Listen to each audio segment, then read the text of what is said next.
Welcome back to the channel, everyone. My name is Sam, and today I want to continue this guide on non-duality. Now, if you haven't watched the first part, I highly recommend that you do. In the first part of the series, I went over what I would call the basis that will be used for our further exploration into this topic of non-duality and understanding yourself. And as I expressed there, understanding what you are not is the essential start for any further exploration we can really embark on. By discovering what we are not, an essential doubt arises. We start to question if what we thought ourselves to be is actually false, is actually sort of an illusion. And having come to this conclusion, we can then start to explore what we actually are. We can start to explore what the characteristics of our true nature are. We can come into direct experience with it. And most importantly, we can find the happiness, the peace that is inherent in our true nature. And now, before we actually start on this exploration, I want to clarify something that is very important. If this sort of topic is new to you, it might be hard to follow right now, but bear with me and I'm sure you will be able to understand what I mean.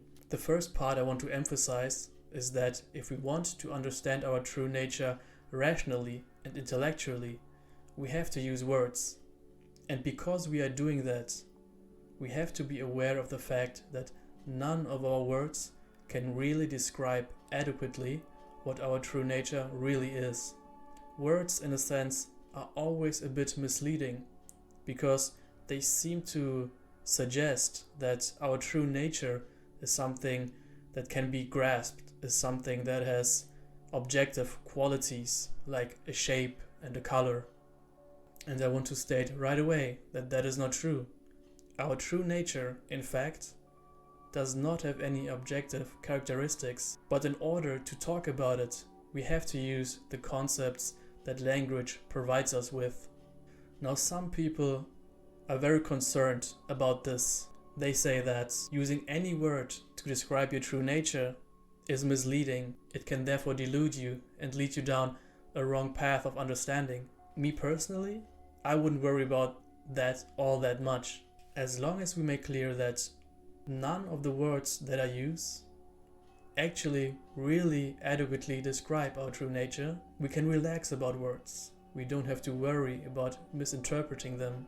You have to understand that all the words I'm using essentially are only tools that point to something that is beyond language.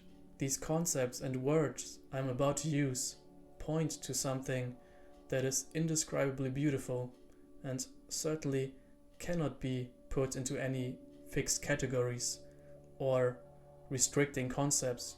Nevertheless, we have to use the tools that are at our disposal. And I do believe that language and concepts can be useful as a pointer, as long as you don't take them as a holy gospel, as long as you are aware that essentially what I'm talking about is an experience. What I'm talking about is not a concept, it is something that can be experienced for yourself. So having established that, we can, in a very open, direct and relaxed manner, start to describe what I mean by our true nature. Now, before I go any further, I want to clarify what I mean when I say our true nature. What I'm referring to when I use that word is simply your being. I'm talking about that which you are.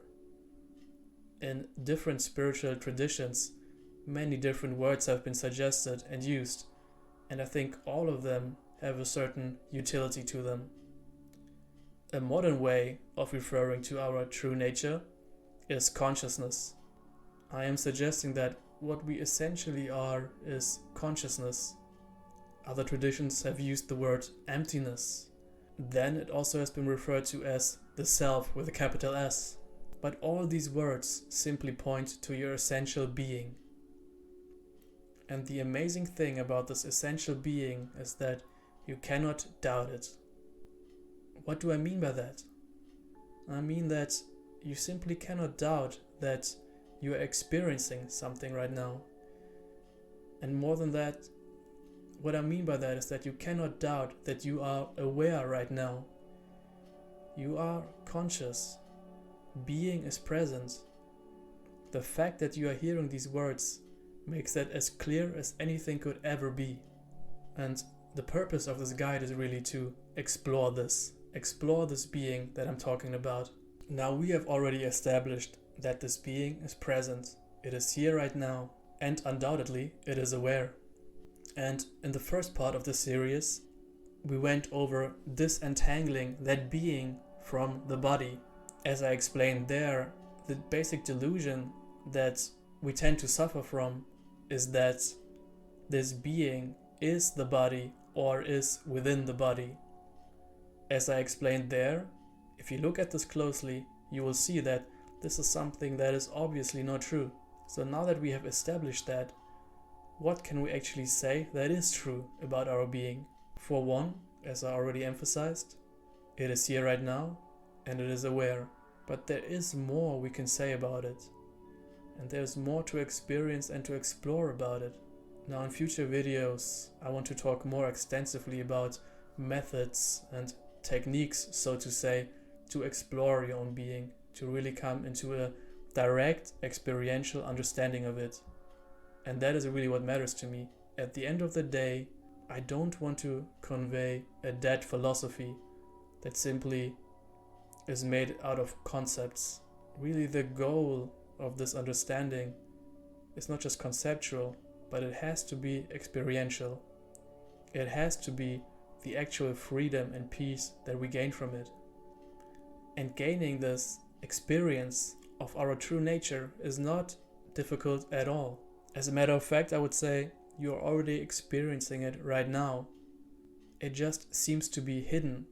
It seems to be eclipsed and veiled by what you're experiencing right now. Nevertheless, your being is present and it is here.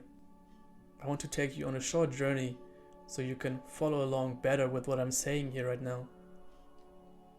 Just close your eyes with me for a second and continue listening to my voice.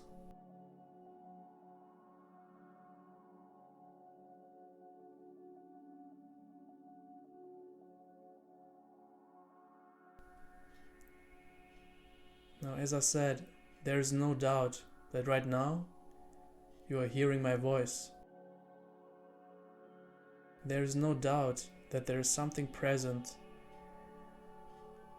There is something present that is aware. Now, I suggest to you that this being that is present is not a contracted entity. This being that is present is not a limited thing stuck inside a body. I would rather describe it as a wide open space. A space that is conscious. A space that is crystal clear. A space that is aware and has no boundaries. Now, as you continue to hear my words, or anything else that might arise in your mind, ask yourself the question, where does this experience of hearing take place? Where do these words appear? Your common sense answer might be, in my head. But notice that the experience you have of having a head is just sensations, feelings arising.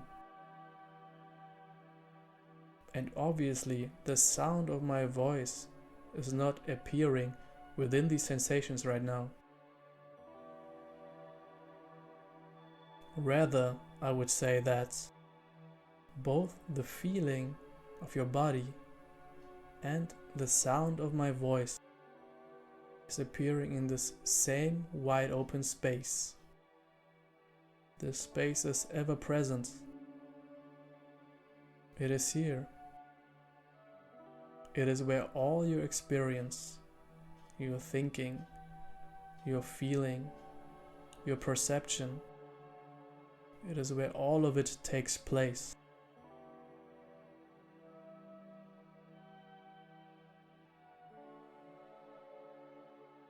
And as you become aware of the space, notice that it is not an object.